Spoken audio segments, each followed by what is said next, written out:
Je vais vous présenter dans cette vidéo l'indicateur Fear and Greed Index, l'indice de peur et de cupidité. Le comportement du marché de la crypto est très émotionnel. Les gens ont tendance à devenir gourmands lorsque le marché est en hausse, ce qui se traduit par le FOMO, le Fear of Missing Out, ou la peur de manquer le train si vous préférez.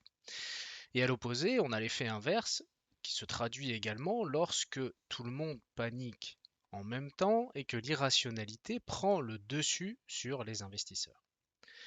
Grâce à l'indicateur Fear and Greed Index, nous pouvons étudier le comportement des investisseurs et ainsi mettre de côté nos propres émotions pour profiter des opportunités qui s'offrent à nous. L'indicateur se base sur deux hypothèses simples. Une peur extrême peut être un signe que les investisseurs sont trop inquiets. Cela pourrait être une opportunité d'achat. Lorsque les investisseurs deviennent trop avides, cela signifie que le marché pourrait avoir besoin d'une correction. C'est assez logique. L'indicateur se présente sous la forme suivante. Vous retrouvez sur la gauche une jauge qui mesure de 0 à 100 le sentiment actuel du marché. 0 signifie une peur extrême, tandis que 100 signifie une avidité extrême. Vous retrouvez sur la droite un historique de la valeur moyenne sur des périodes allant jusqu'à un mois. Vous avez la valeur du jour, d'hier, de la semaine dernière et du mois précédent. Dans la suite de cette vidéo, nous verrons une représentation graphique qui nous montre la pertinence de cet indicateur dans le temps. Vous verrez, c'est très utile. L'indice est représenté par un seul chiffre à un moment donné. Les plages suivantes indiquent le niveau de peur ou de cupidité. De 0 à 24, c'est une peur extrême. De 25 à 49, la peur. De 50 à 74, une cupidité. Et de 75 à 100, une cupidité extrême.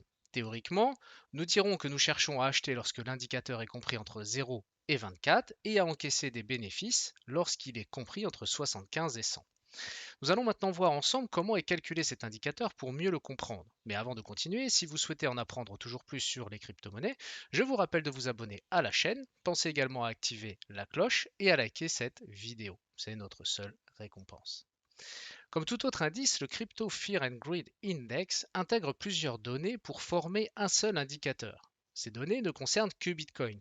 Cependant, ce dernier à lui seul peut évaluer l'état du marché des crypto-monnaies, vous le savez bien. Voici donc les 6 données différentes qui constituent cet indice. Vous avez la volatilité du marché qui constitue à 25% cet indicateur. Elle compare la volatilité actuelle des prix du Bitcoin par rapport aux 30 et 90 derniers jours.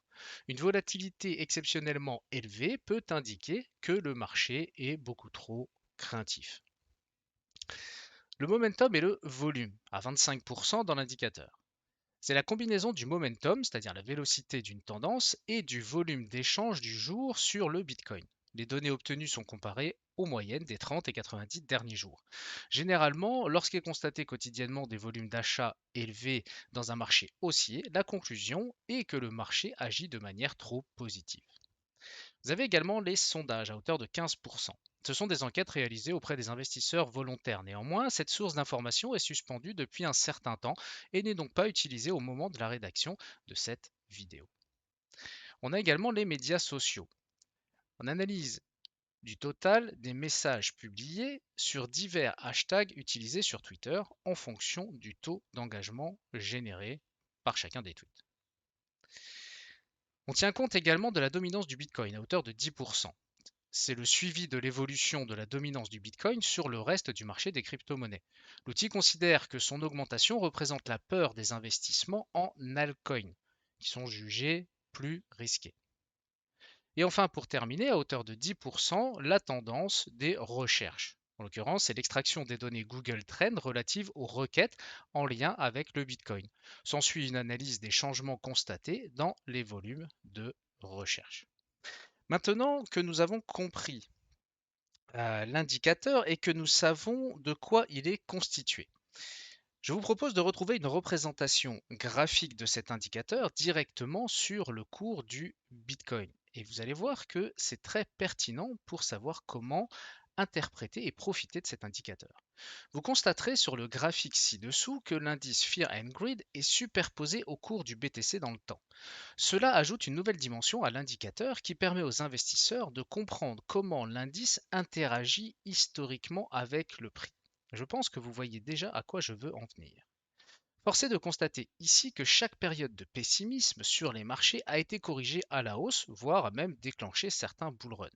Et même si la performance passée ne présage pas des performances futures, il y a fort à parier qu'investir sur le long terme lorsque les émotions négatives ont clairement pris le dessus sur les investisseurs soit potentiellement rentable. Mais c'est pas tout. De même, il sera intéressant de surveiller cet indicateur lorsque l'heure des prises de bénéfices sera venue.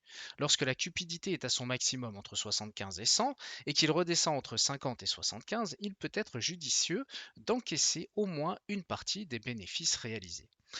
Il peut paraître contre-intuitif de prime abord d'acheter quand tout le monde vous dit le Bitcoin c'est fini ou encore cette fois les cryptos vont disparaître et de vendre quand l'euphorie des To The Moon et autres influenceurs monétisés à coups de millions s'emparent des réseaux sociaux pour vous supplier de ne pas louper le train qui part sans vous. Alors qu'en réalité, le train est déjà en gare pour les investisseurs long terme en ce moment.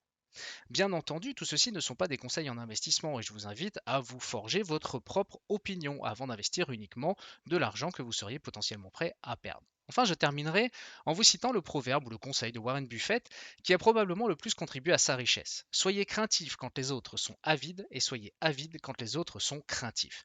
N'est-ce pas là toute l'utilité de l'indice Fear and Greed que je viens de vous présenter?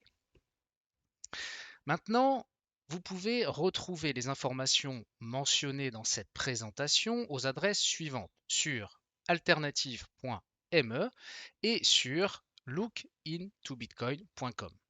Vous pouvez également télécharger l'indicateur sur votre smartphone pour rester connecté à la psychologie des investisseurs où que vous soyez. Je vous remercie pour votre soutien. Je vous invite également à liker la vidéo, à vous abonner si ce n'est pas encore fait et à regarder nos dernières vidéos. Je vous dis à bientôt pour une prochaine.